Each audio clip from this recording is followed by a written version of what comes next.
What has your child done that is technically wrong but you were proud of them for doing it? Early in her junior year in high school, my daughter was getting something from her locker between classes, and a member of the football team groped her. Trained as she was by her brothers, one older and one younger, her first, immediate reaction was to whip around and break his nose. Both of her brothers learned early not to get into physical fights with her, as she fights dirty. On his way down, she followed up with a swift kick between his legs, leaving Mr. Handy on the floor, bleeding, vomiting and holding his crotch. When I got to the principal's office, I found my darling little girl still looking all kinds of pissed off, the kid, no longer bleeding or holding his crotch, and both of his parents. I listened to the story and nodded wisely, then I said, well, I guess the punishment fit the crime. Why are we here? What are you talking about? Kid's dad says. We're calling the cops for this assault.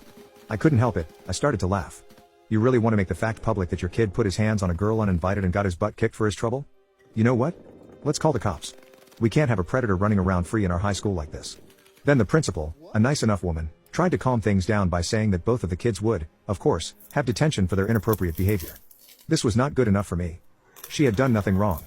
I asked if it was official school policy that a young woman passively allow herself to be groped, and then noted that might be the best explanation for the way that Mr. Handy felt free to go around groping girls without their permission. Then I mentioned the magic word. Lawsuit.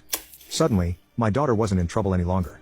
On the way home I suggested that she owed her brothers for teaching her to stand up for herself.